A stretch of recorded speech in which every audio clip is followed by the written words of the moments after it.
Hey, good morning, everybody. We are in the module of, I'm just going to start that over. Good morning, everybody. I'm Aria Johnson. I am here with you live to talk about Module 9, which was how to get a record deal. I'm going to do one more take because this is going to be edited later, guys. Good morning. This is Aria Johnson, and I'm here to talk about the record deal module. It's what everybody wants to know about. How do you get a record deal? It's so elusive and nobody talks about it because the people that got a record deal are busy with their record deal. And the only stories you hear are the bitter stories, the stories of people who lost their record deal, the stories of people who lost their music.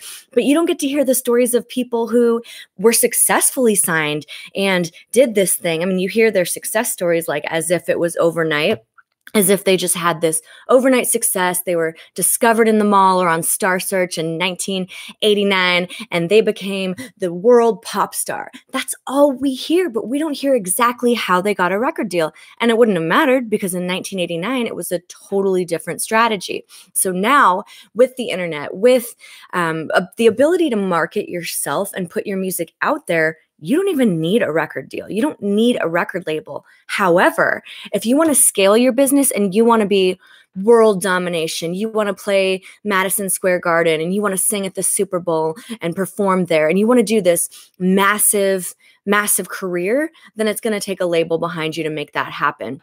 If you're cool being indie and blowing up around your town and doing a small tour and making a decent amount of money, you can make good money, but you're not probably going to be a millionaire, but it's fine. Not everybody needs to be a millionaire. If you're cool with that, then stay indie. It's no big deal. Getting a record deal is hard. It is very hard. I'm not going to sit there and pretend it's easy, but I'm going to give you the steps in how you can get a record deal because nobody out there is telling you this stuff. I've been reading these books and these blogs for 25 years the books for 25 years and then the blogs in the last, I guess, 15 years, and nobody really knows because you're talking to people that don't work directly in the industry. The people writing the blogs, again, they're indie, they're doing it themselves. There's a few I can think of who are, writing about the new music business. It's a phenomenal book, but it's for indie artists. Well, what do you want to do if you want to get signed, right? I mean, you want to make this thing happen. This is your dream. You want to go worldwide. Well, I'm here to tell you today about what that really takes. What does it really take? Who do you have to be as an artist to have that world domination? And it's not even about, for most of you, it's not even about being famous and being rich. That's the easy thing to talk about because that's all the media talks about is so-and-so's net worth and what they're spending money on.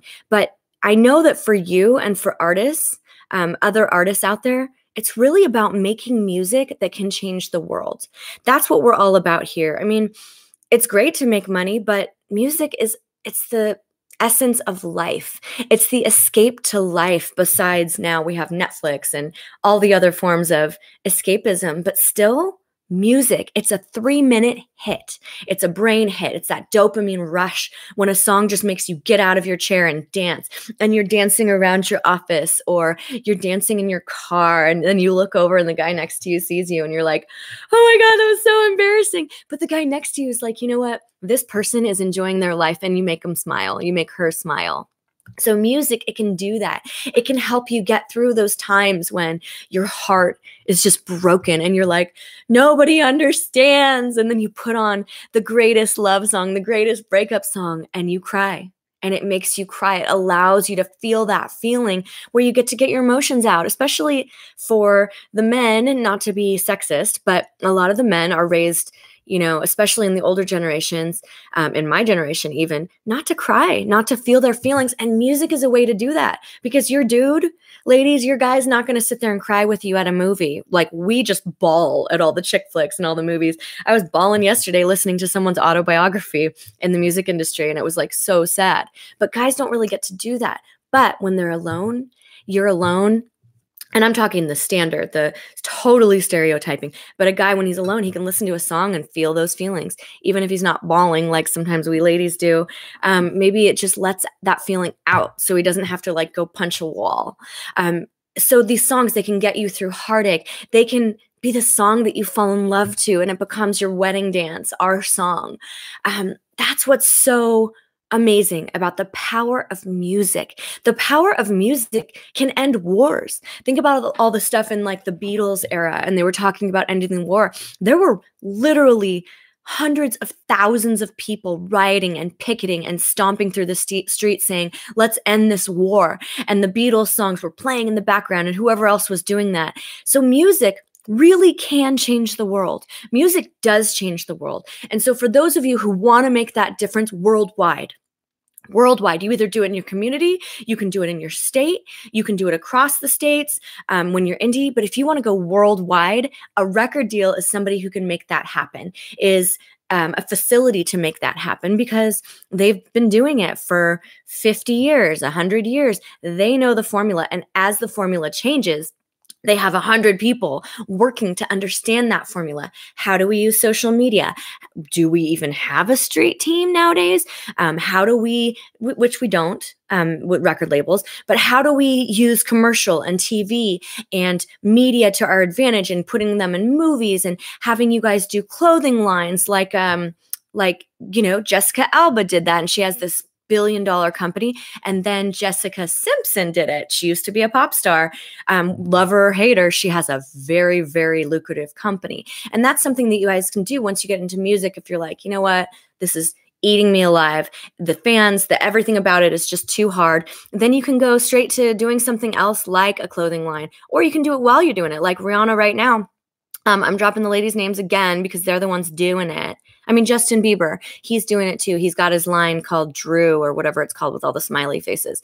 He's making money off of a clothing line. So you guys have the ability when you have a label to make massive amounts of money and really get that reach, which is your goal. You want to reach millions of people. Here's how. Here's how to get the record labels interested in you and how to get that deal going.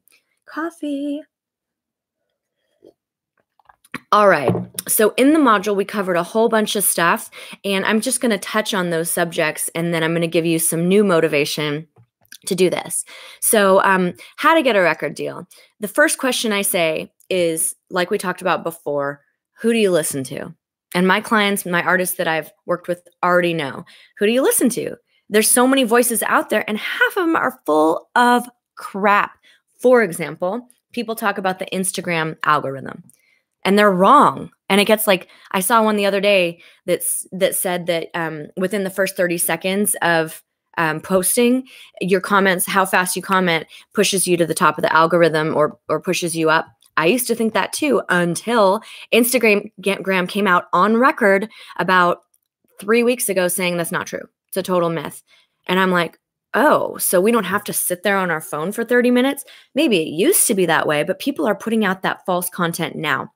Just like they're putting out false content about the music industry. So who do you listen to? Here's what I suggest. Listen to your executives at record labels who become your friends. Listen to other artists who are signed. Listen to your mentors. Listen to people like me. Doesn't have to be me, but if you've got your project off the ground, you've already done this whole course, and then you're like, oh my gosh, I need a little bit more custom help. Now I know the whole concepts, but I need just someone to bounce my specific look off of. I need someone to bounce my specific songs. Like, which one is a hit? And that's something that record labels used to do. They'd tell you how to dress. They'd have teams of people telling you all this stuff. And now they don't have time for it. You better be a rock star already, and then they can polish you up, right? So this is about becoming a rock star already. And who do you listen to? Who you listen to, right? So if you say it in another way, it's extremely important. Hire a coach, hire a mentor to look at your stuff. If you don't have a manager, if you do have a manager and it's your cousin, or your mama, or your friend, that's not the person to listen to necessarily, okay? The person to listen to, first of all, is yourself. Listen to yourself, listen to your gut, because you're going to know the type of music you want to make. You're going to have this gut about what your hit is, your hit song. And lots of artists over the history of time, they fight for their single. They tell the record labels, no, I'm putting out the single that I want to put out. And they're right. Record labels are they're throwing spaghetti against the wall. They're using what they think is the most hit, like what's on the radio now. So sometimes use your gut. Not sometimes, always use your gut. Secondly, if you need a second opinion, that's when you go to the experts, okay? People that I just mentioned. So go to the experts, only listen to people who have worked in the industry with the labels and not the people who, used to work in the industry 20 years ago, because that's going to be 20 years ago advice, okay? So then you got to get into, what do labels actually want, right? It's very confusing. And we talked about labels want to make money and not to lose money. It's very, very simple. You get their people who help you and their resources to radio, TV, media, all the stuff. I could just name millions of things, marketing. And they get part of your income. So don't be mad about it. Don't be mad when you have to pay people for their resources. You don't have them. If you try to get them on your own, you can do it, but it takes years and years. And a lot of you are like, I don't have that kind of time. I want to make it now. I want to make it in the next 2 years. So help the record labels make money and not lose money. And don't be thinking just because you have talent that isn't enough. Talent is not enough. Talent is never enough. Talent is a given. There are so many talented kids out there. It is a given. So you have to be talented. You have to be bomb. Also, don't let your fear of not being talented enough stop you, because a lot of people listen to the radio. A lot of people, you might not even think they're talented, and they got record deals and they're on the radio and they're auto-tuned. So talent is subjective. There's talent on the spectrum of the voices, like, those people that you're like, holy moly, how do they do that with their voice? And then there's people that you're like, T.I., you might think he's a good rapper, but he's sitting there auto-tuned and it sounds like a machine. So you got all the way from Mariah Carey vocals to T.I. vocals. And then you've got people like Fergie, who's not even out anymore, who's rapping when she can sing amazing, because that's what's hot right now. So there's nothing wrong with going with the trends. Go with your gut. Go with your gut. She worked with Will.i.am, and she's not doing anything now, but she's a great example of someone who had crazy talent and kind of dumbed it down. And maybe that was just her vibe. I've worked with people in the Black Eyed Peas, and they're like, you know what? This is just a hot beat. Will.i.am produced it. Apple was involved, whatever. And we're just going to go with the beat. So, and that beat required rapping, whatever. Lizzo's doing the same thing. Anyway, so go with your gut, okay? And what labels want is to make money. And don't be mad at a business for doing business. If they went with just the art, they'd be out of business. They could go with just the art in the 70s, like people who are amazing. And then still, you listen to like Motown, and you listen to, who is it? The Supremes. Baby love, my baby love. Like, that's not the best singing in the world, right? There was other singers who were phenomenal, but that song was a hit and they thought it was marketed well. And so labels go with what's going to make them money. Even back then, even though there was more talent back then, because there was these phenomenal artists, it's always about a business, okay? And it's about opportunity and having them see you. You could be the best artist in the world. I mean, ridiculous. You could have hits and no one's going to find you because the internet is just full of noise. Go to like Reverb Nation and go to the #1 pop, the #1 R&B, the #1 rap, and just listen to the top 5 based on popularity. You might not even like it. And that is something labels are doing, right? You can get a little bit more like who's selling, whatever. They're looking at Spotify plays, but you go to Instagram and you type in indie artist and you're like, wow, like, where do I even start? So the A&R scouts who are looking for that kind of thing, they're looking for easy, which is why you're growing your social media, why you're growing your fan base, why you get buzz going around. If you go to LA and you're playing like 20 venues and you're selling them out, that buzz will get around, okay? But it's really hard to sell them out. And to sell them out, you've got to do social media, you've got to do email marketing, you've got to do text marketing. I will cover all of that in the marketing course if you haven't already watched it. And because I'm thinking about reversing this order and ending on the record label module. For you guys who are taking it now, we have it reversed. It's record label and then it's marketing. Thinking about reversing it, because the marketing is really important too, for you to learn how to market yourself first. But you got to do all of that. You got to market yourself, and then the record labels will come to you, okay? So that's what record labels want. Don't be mad at a business for doing business. And then, getting into what record labels do is obviously they sign artists who they think will make them money. They make music by helping you find all the right people to make that happen. And then they package you, manufacture you, and distribute you. And then they handle all the marketing and promotion. So you learn it on your own as an indie artist so that they would even want you. And that's why nowadays you have to not just be an artist, you've got to be a business person. And it's very confusing because it's using a different hemisphere of your brain. I think it's like this. Don't quote me on it, but I think the left side, yeah, because it's the opposite of what I would think. So the left side is your creative side, and the right hemisphere is your business side. And so when one side is on, the other side's usually turned off, which is why you want to compartmentalize when you're writing a song, when you're in the studio. Don't be answering business emails. That's why celebrities will hand their manager their phone and get in a session for 8 hours. So the thing is, though, you have to do both. You got to do both before you get signed. And we, throughout this course, we talk about all the business, and the marketing course covers everything you need to know to market, which is included in this course. So that's all the stuff that they do. And then the people that really sign you are the A&R people, okay? Those are the people who are looking actively for talent. There's A&R reps, which is artists and repertoire. There's A&R scouts who are below them. So it goes A&R scouts, A&R reps, and then it goes A&R, like vice president of A&R, and then it goes to the top of the label, president of A&R, etc. But going up the chain, the scouts bring all the stuff to the A&R reps. The reps pick the ones they like. And you guys, their job is on the line. If they sign you and you fail and you don't make the record label money, they get like 2 shots at failure. The label's spending anywhere between 500 grand on you to 800 grand on you. It used to be $1 million, $1.5 million. But they're spending 500 to 800 grand on you. And if you fail, that A&R guy's salary of 200,000, that just costs them $200,000 a year, plus potentially if they spent 500 grand, that's like on the low end. They just cost $1 million. So it was $1.2 million for that A&R guy to fail. So that's why they're so skeptical.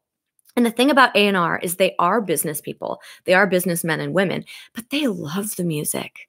Everyone I've met in it, they were like, I was a drummer back in the 2000s. I was an artist, and I decided to go on the business route, kind of like how I used to be an artist 25 years ago. And then when I decided I didn't want to do it anymore because I was burnout, I do this. Same kind of thing with A&R people. So they're not running around bitter that they didn't make it like artists who get dropped. They are excited, being like, you know what? I decided not to do it, and now I'm going to help other artists. So they're into it. They're the person that's going to be bopping their head at your concert, at your show. They're obsessed with music. They listen to it 24/7. They're like listening to all the newest stuff on Reverb and Nation and Spotify and trying to find the new artist. And there's Bandcamp, and there's a million different like places you can go to find new music. That's kind of your job to figure out where to put it. I cover all of the hottest things right now for you to put it in the marketing module, but they love your music. So they're not against you. They are for you. So these are the people you want to make a business relationship with. These are the people you want to impress. And you know what? If they like you, they're going to impress you. They're the people who will take you to dinner. They'll hook you up with bottle service. They'll get you hotels. They'll fly you to New York or LA or Nashville or whatever kind of industry, whatever kind of business you're in. Country versus rap, pop, R&B. I'm not covering every genre, but you guys get the point. EDM. They're the ones who will spend money on you to wine and dine you to get you to sign, because if they like you and they think they can make money off you, double whammy, right? But they're not going to sign you if they don't like you, period. They are in love with your music or they're not. Whereas if you go up the line, the vice presidents get a little more jaded. The president gets a little more jaded because they don't want to lose their president job. Like, can you imagine? That sucks.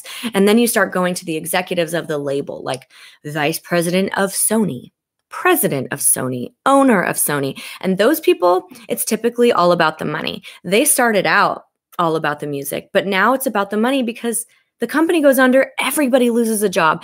They fail at getting the right artists in, the stock market plummets, and nobody wants their business to fail, just like you don't want your art to fail. And even though failure, I always talk about failing forward, that applies to you.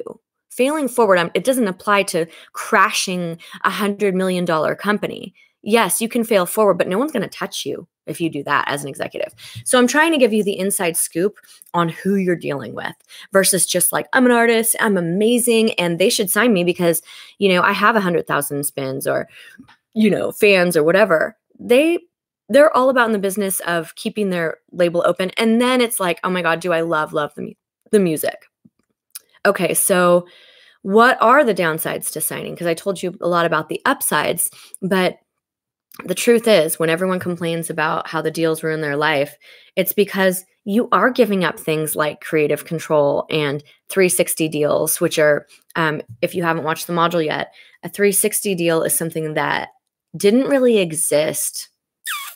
2010 was when they made all the artists who were signed sign a new contract. And they said, we're not signing you unless you sign a 360 deal. So what they started to do in like 2005 to 2010, toward the end of those 5-year contracts with artists or 7-year contracts, they started to shelf artists. So shady and sucks. But they started to put artists on the shelf so that they were so driven, like when they got a new contract, that they would sign the 360. And what it means is that they get 50% of your entire career, your clothing line, your movie career, your everything. And artists were pissed because that's how they used to make money. They didn't certainly make money off their music, so they would make money off their touring, right? Their merch at touring. You sell $100,000 of, baby blue t-shirts to your fans. But the record labels were like, we're not making money off music either anymore, because Napster, before 2010, oh, still the stupid cold forever. And you guys, sorry about all the coughing and stuff for the last every module. I've been sick for like 3.5 months, just coughing, whatever. The show must go on. Anyway, so when that happened, labels were like, dude, we made you famous. You would not be starring in a blockbuster hit unless we made you famous. So they feel like they deserve 50%. As an artist, I'm like, hell no.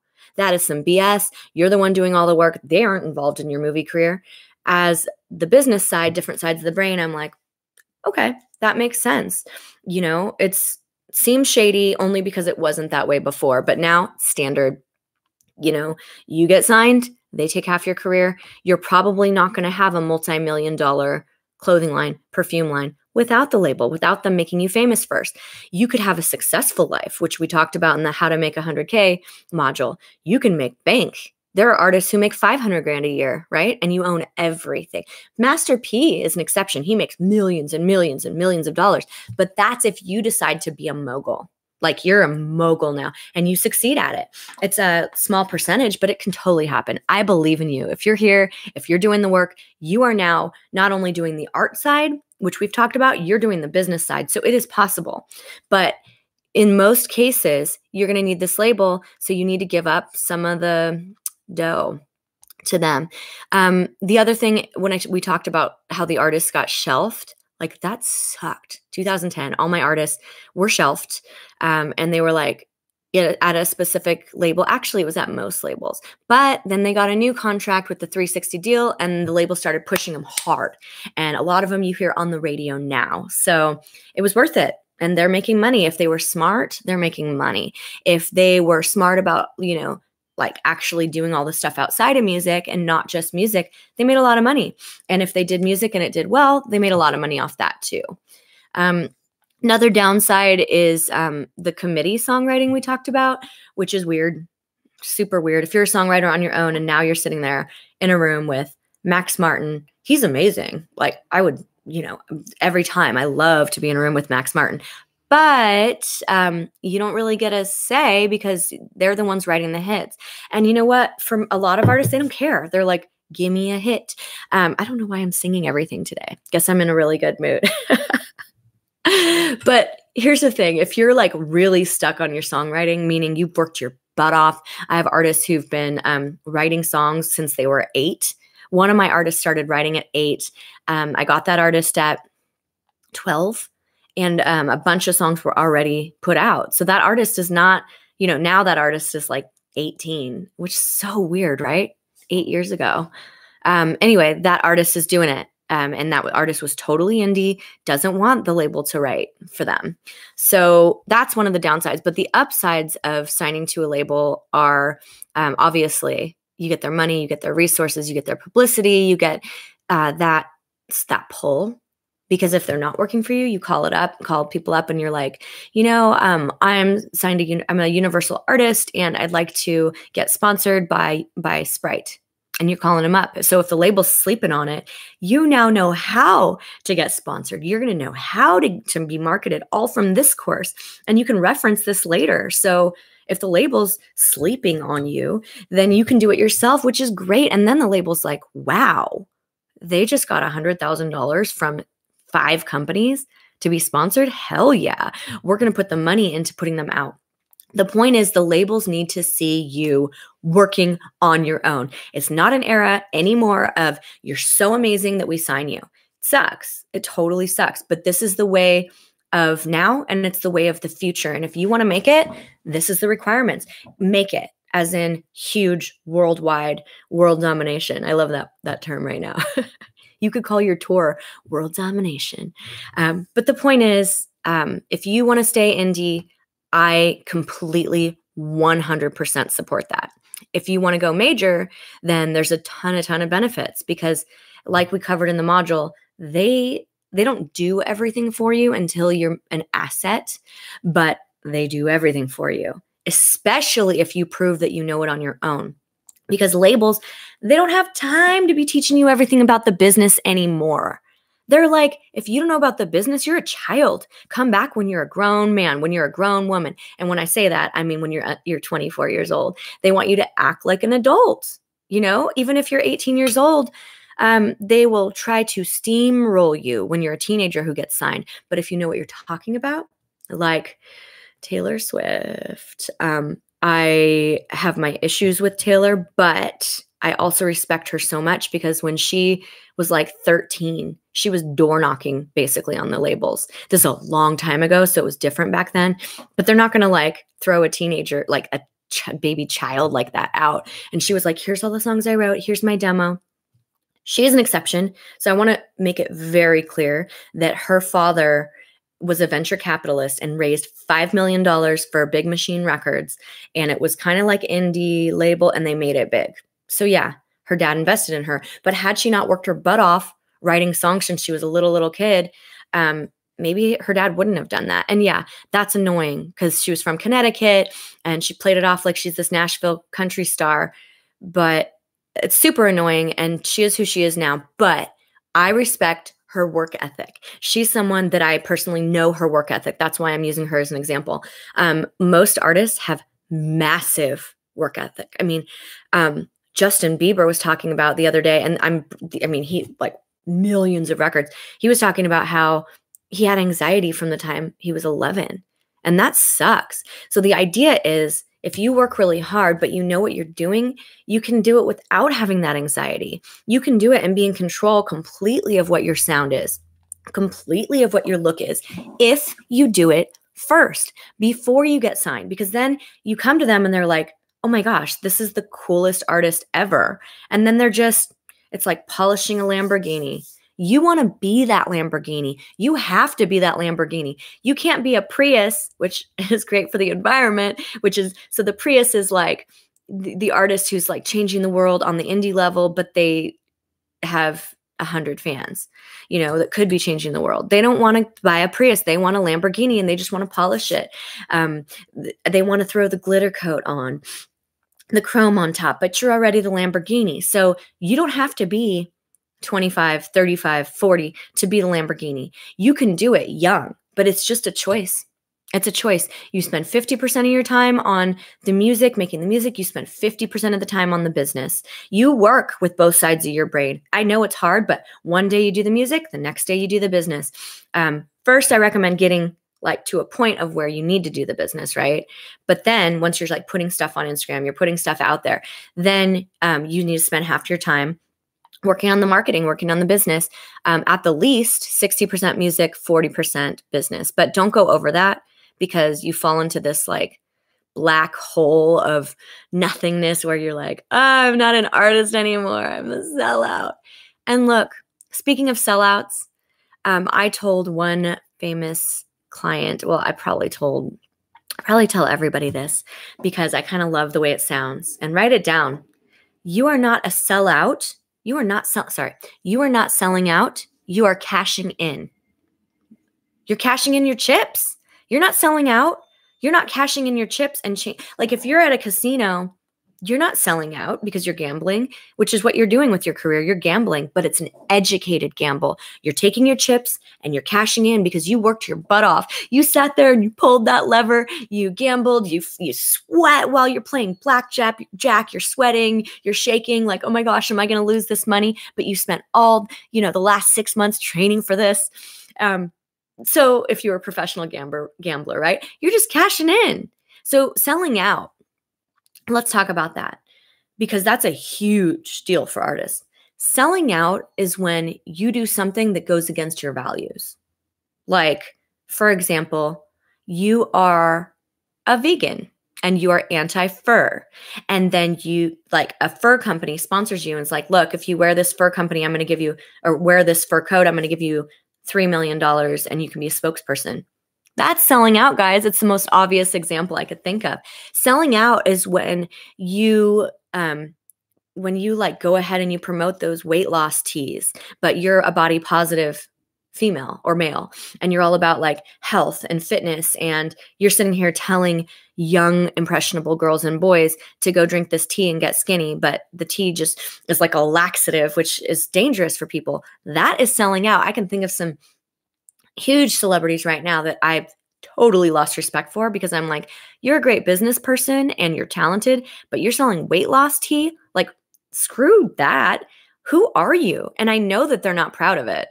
If you're fine with it, like you don't have a moral compass about that. You're like, hey, I drink the weight loss tea. I go on vacation. I look great, whatever. I want my teenage fans to have that option. I personally disagree with that, and that's my morals. And so that would be selling out for me. Maybe it's not selling out for them. So this is very individualized. Don't let anybody in your life tell you you're selling out because they're jealous. Oh, you signed to a label, man. You're selling out. You know what? You're the one who has to live your life. You're the one who has to deal with it if you don't get to follow your dreams on your terms. You're the one who's going to be retired one day from your day job that you hate saying, oh my gosh, I let them talk me out of my dreams. I knew it was right. I know a client who sold their house because their ex-spouse was like, I want my cash now. And that person was so pissed because that house would have been worth an extra like $150K if they would have waited 6 months, but they went against their gut and they sold the house and they were super pissed. 150K is 150K. So you got to listen to your gut. Don't sell out because somebody else wants you to, okay? Whew. That's some talking, huh? So the questions you ask yourself when you're getting signed are, how important is it to you to go worldwide? If it's not important, you don't have to do it.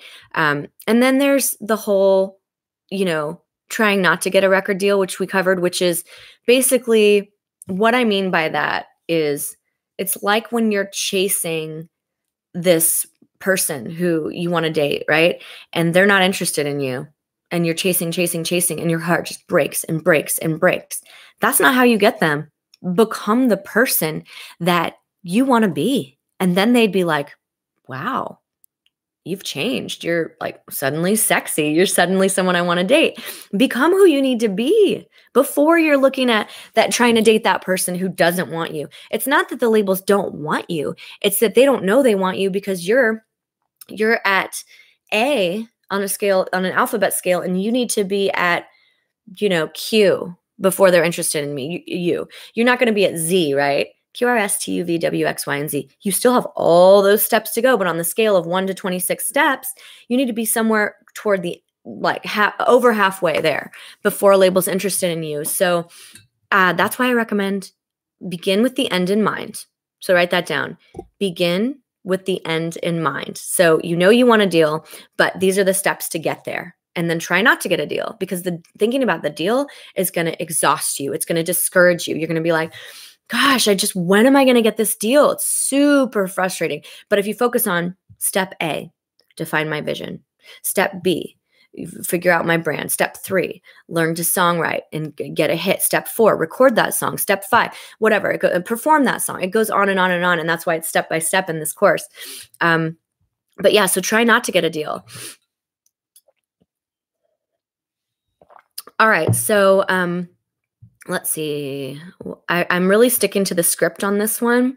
I don't want to totally freestyle because this is exactly it. This is what labels want. This is it. I covered it all. So there's nothing else I needed to add. So I talked about thinking about your business as a small business that they can scale. Okay. I talked about Shark Tank because one of my friends is on there. And he's like, I'm not going to invest in a business that's just starting out. Sorry. So if you're selling widgets and the widget is a fantastic idea, but you're still working your day job, that's a bad example because you guys have to work your day job. Let's say if you're selling widgets and you haven't sold one widget, but you just have the prototype, why do you expect them to take the risk on you? So my friend that's on there is like, I'm not risking like a few $100,000 on something new. Like I may believe in it, but I need them to be further along. And so people go on that show, they don't even have anything to sell, and they completely blew their opportunity. If they would have had that widget done, even if the shark said no, that publicity, they would have sold 10,000 that day and made, a couple $100,000 that day in profits if they would have been ready. So make sure that you're ready. Stop deluding yourself that people owe you something. Nobody owes you jack. And that's something that I had to learn the hard way. I'm going to keep it real and tell you about me, okay? When I was an artist, I worked my butt off every single day. When I was 15 years old, I practiced my vocals every day for an hour until I was great, for a teenager, whatever. And then I did the business all through the years. I read every book on it. That's why I understand the business before and the business now. I mean, I did every single thing I could. I, performed until I got to the Staples Center and played for 17,000 people and got to open for Ludacris. You guys don't even know who Ludacris is, but thousands and thousands of people, and get on that big stage, bright lights, get on TV shows. This isn't to brag. Okay. I'm talking about myself so you guys understand, because it's a point of reference, because I'm at the other end of this, later in the letters, and just made a career change. But I used to think that I was entitled, and I wasn't a bad person. I was a good person, but I thought a label should sign me. I'm amazing. Look at all the stuff I've done. But I wasn't making a ton of money. So why are they going to invest in me in a business take a chance on a business that hasn't proven the money factor? I got the fame. I got all the I want to say millions. I think I had maybe million fan. I don't know. It doesn't even matter, but I had a lot of spins. I had like 500 plays on MySpace. If you guys remember MySpace, if you don't even know what it is, go to myspace.com and you'll laugh. Don't look me up. It's probably all spam now. I don't even know if it exists, but look up like Justin Timberlake, who owns it. Look up his page. The point is that the labels, were needing me to be further along when I was young. And I was all like, I'm going to be indie. I'm going to make all the money. I'm not going to sell out. I'm not going to sign. That's why I'm telling you this. So since then, in the last even decade of working with artists, I'm like, it's not selling out. It's cashing in. Don't be stupid. Don't make a mistake, because look, we all have to learn from our mistakes. But when you burn a bridge with an A&R or with a label, that's it. You get one shot. You get 10 seconds, maybe 15 seconds of them listening to your demo. If they like you, they'll keep listening. If they don't like you, they'll say thank you very much, or they won't even reply, which is really jacked. But I get it. Sometimes I can't reply to DMs because I'm too busy, and I get hundreds of them per week. So don't take it personal. If they don't reply, keep going. Keep pushing them. But you're not entitled to anything. That's the whole point. You got to work just like a business. You open a business, the flower shop, they're not entitled to winning. And 90% of businesses fail. So what's the difference between the 90% that fail and the 10% that make it? The difference is drive, work ethic, having a great product, of course, but the drive and the work ethic and the believing in yourselves. Will Smith was talking about something. I actually wrote it down. And this is very woo. You guys are going to be like, what the heck? But let me see if I have it here on my desktop. And I'm going to read you some quotes from Will Smith. Desktop. And then I'll tell you more about labels. He said that the separation of talent and skill is one of the greatest misunderstood concepts for people who are trying to win, who have dreams and want to do things. Talent you have naturally, right? Skill is only developed by hours and hours of beating your of beating on your craft. I'm just going to read this to you. I kind of transposed it to you instead of I. He said, I know while the other people are sleeping, I'm working. While the other people are eating, I'm working. There's no easy way around it, you guys. No matter how talented you are, your talent is going to fail you if you're not skilled. If you don't study, if you don't work hard and dedicate yourself to being better every single day, you won't be able to communicate with people your artistry the way you want. I'm not going to get into the woo. It's really cool, but you know what? I'll do it because this is something that like all celebrities say. So love it or hate it, this is how celebrities think. And I remember meeting Will when I worked at BET because his office was in my office and we had a company party and we were hanging out. And he was so cool even back then. And he's somebody who is not only successful, but he wants to help other people. And I want that for you.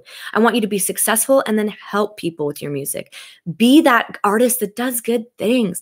Don't be up in the club throwing dollar bills. You guys know what I mean. And that's it. Like, that's who you want to be? That's who you want to be? You want to be somebody who puts out stuff that to little kids that's immoral? Look, I don't care what you do in your private life, but have everybody that walks in have their cell phones confiscated. You just spent 50 grand on this. Spend another 10. You give the bouncer $1,000 to make sure no one's filming you.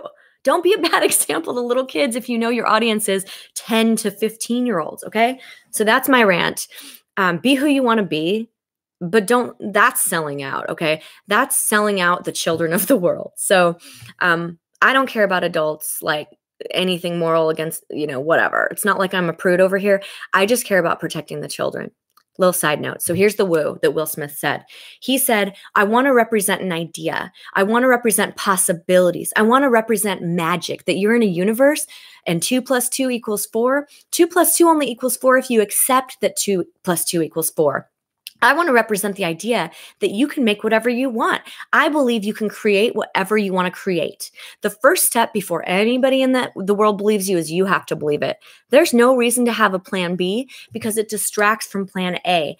I think that there's a certain delusional quality that all successful people have to have. You have to believe that something different than what has happened for the past $1 million, you have to believe that something different than is what has happened for the past 50 million years of history. You have to believe that that something different can happen for you. He goes on to about not being realistic. So he's saying 2 + 2 = 10. That's where the woo comes in. Okay. Like, no, 2 + 2 = 4. But if you believe it equals 4 and that you can't make it because you don't have the rich parents or the connections, then you're not going to make it. So when I've talked to Will personally, he's just like, I believed in myself. I believe. So this is the woo. I love it, though. I love it. He's like, if I speak it, it will be. But Will works his butt off. If you speak it, it will be with the hard work. So speak it into existence instead of saying, oh my God, I'm not going to make it. It's too hard. And look, I got to like completely brainwash myself for this. Like I'm buying a house right now and I'm like, it's going to be so hard to get this house and it's going to take forever to sell mine. Like, no, I'm going to speak that into existence. I need to be like, you know what? My house is going to sell. I'm going to get the fat new house I want.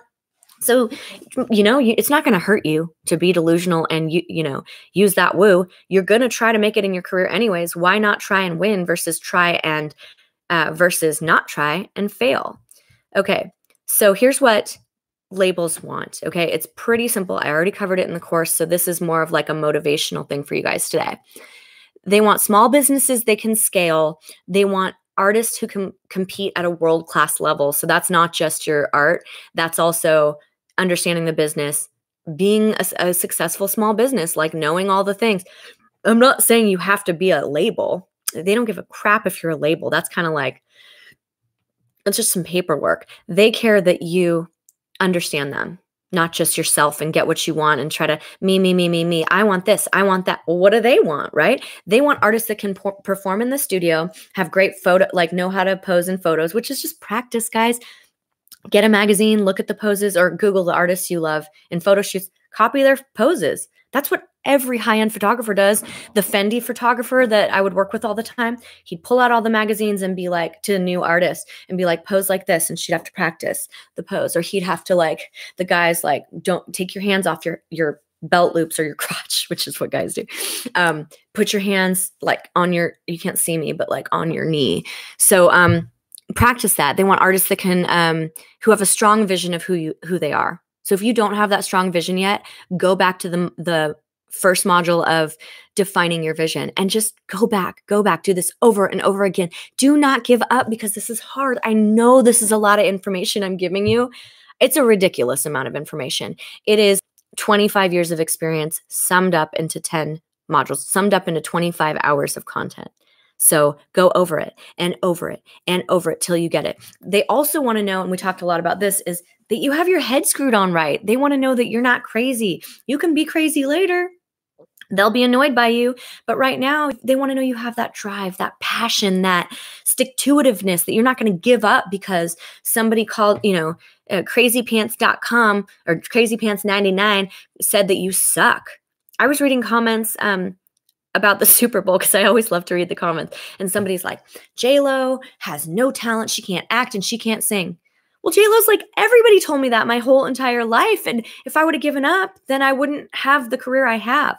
And her whole thing, love it or hate what she did in the Super Bowl, her whole thing is that she wants to show young girls and Latinas everywhere, Latinas, that they can break through and that they can have their dreams come true. So that's a pretty good flat platform. How she goes about it, that's really up to her. So they want to know that you're willing to learn and be open to their ideas. If you shut down their ideas all the time, they're going to be pissed. No one wants a relationship where you're like, you're wrong.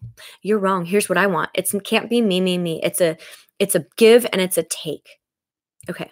So how you get their attention is you need to have your music be amazing. It doesn't have to be like super expensively produced, but you need to be a songwriter, write amazing songs, and then obviously record and then put it out on the internet and try to sell it. And they want to see that you have a really, not just big fan base, because you can buy fake followers. You can buy fake likes and all that. By the way, the likes are going to go away. If not now, soon. They're already experimenting in other countries because they want engagement, and a like's not really engagement. Even though now it counts toward the algorithm, they want to see that you're engaging with that your fans are commenting, that they're saving your stuff. So they want an engaged fan base, people who will show up at your shows, not just comment on your shit. It's the next level, excuse me, with the language. But they want to know that when you play gigs, you're acting like a business person. If you act like a rock star, like in the 70s where they were jumping off houses into pools, that's not going to fly right now. You can be a rock star, have that look, have that feel, but you got to be smart about it. Let them see you doing business. And believe me, they're watching you when you don't even know it. So they want you to have that strong vision and show it. You can't just have a strong vision and be like, here's my vision in the meeting. They want to see it before they have the meeting with you, looking at your social, looking at your songs, listening to your songs, watching your videos. And they want you to be successful before they jump on board. And all of that is going to require you spending money to increase all of it. All of that is going to require you having like a sick live show because you can't just scramble at the last minute. We've talked a lot about this and try to put a showcase together once they're interested. They know when people do that. They just know. All they have to do is look at your website and your past dates. So you should be performing as much as you can, like all the time, like even on your mini tours. I don't recommend always playing like a Friday night at, Alejandro's restaurant or whatever, because that's the same fans. If you want to grow your fans, try to jump around. But if you do that, then you're practicing every Friday night. And if you go on their stage, let's say they have a stage with your band or whatever, you're going to get really good. So they want to know that you're good already. And then they will train you. Then you'll have 3 months of rehearsals with them all day, every day that will train you for your tour, where you're opening for Ed Sheeran or you're opening for Drake or whoever is the latest. You're opening for, T.I., whatever. And so that is going to be required, obviously, by making your demo and putting it out and selling it.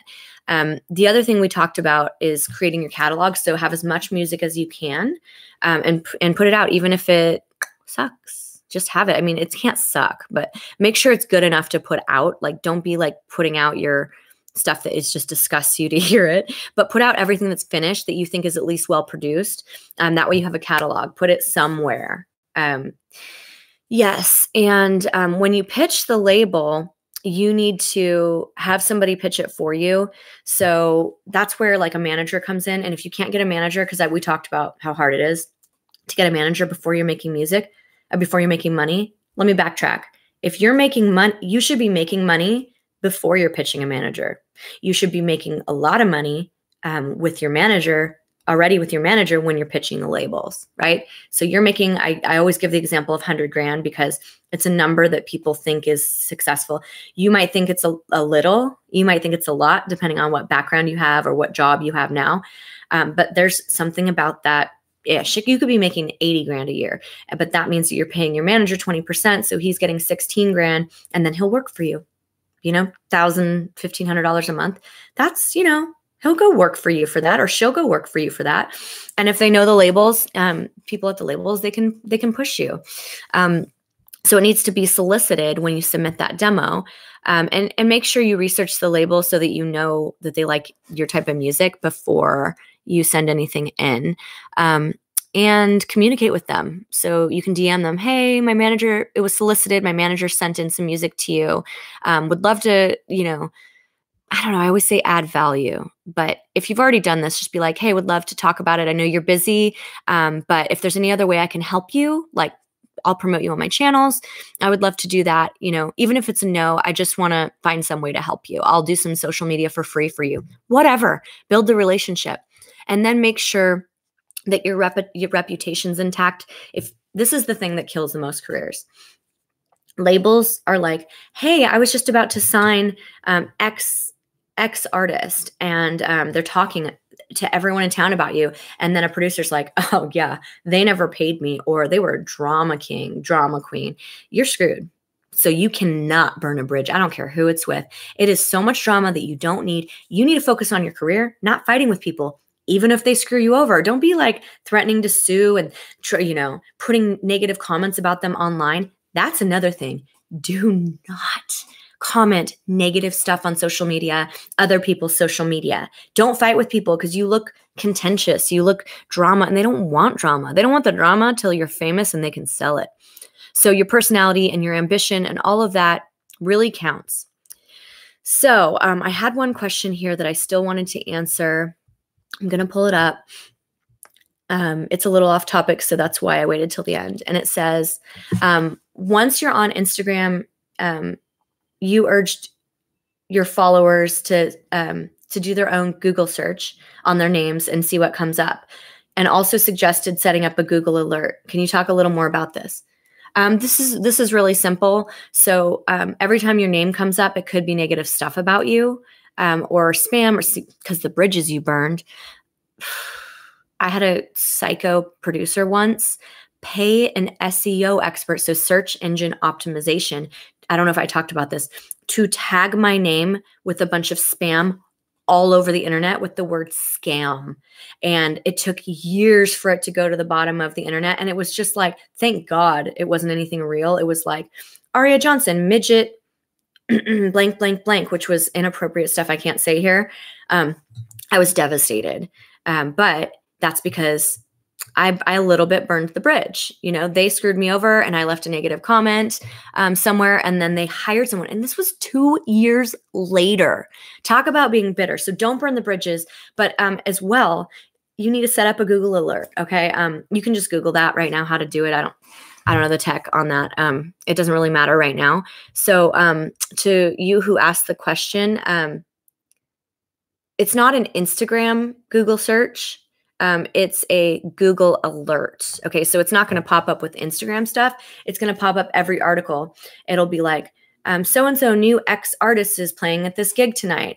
Or it'll be like, so-and-so X artist does all this bad stuff. But at least in a lot of cases, you can get that stuff taken down if it's not true.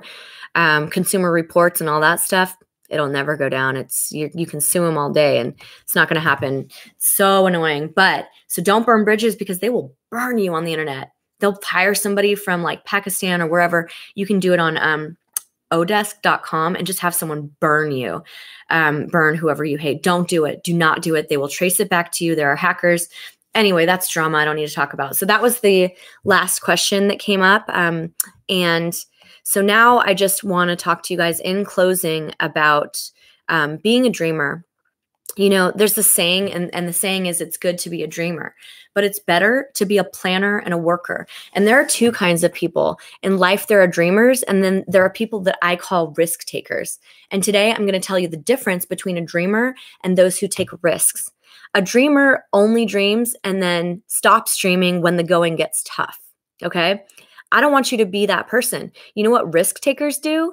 They tell their tough to keep going. Yes, they tell their tough to keep going. Write that down. Tell your tough to keep going. The question is, are you a dreamer or are you a risk taker? When others go to sleep, do you keep pushing for your dream? When others quit, do you keep going? Keep climbing that ladder of music success when no one else believes in you. Everybody was born to dream, you guys. Not all is going to take, not everyone who has that dream is going to take a risk. It's not enough to be a dreamer. It's being a dreamer is not what's going to make you a famous artist or make you rich. Being a dreamer is not what's going to make you successful in life.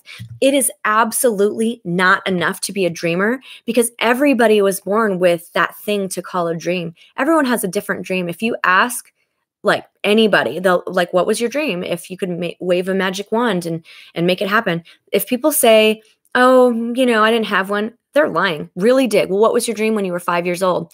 People will tell you, oh, I wanted to be an astronaut. Those are the dreams. Everybody was born with the dream.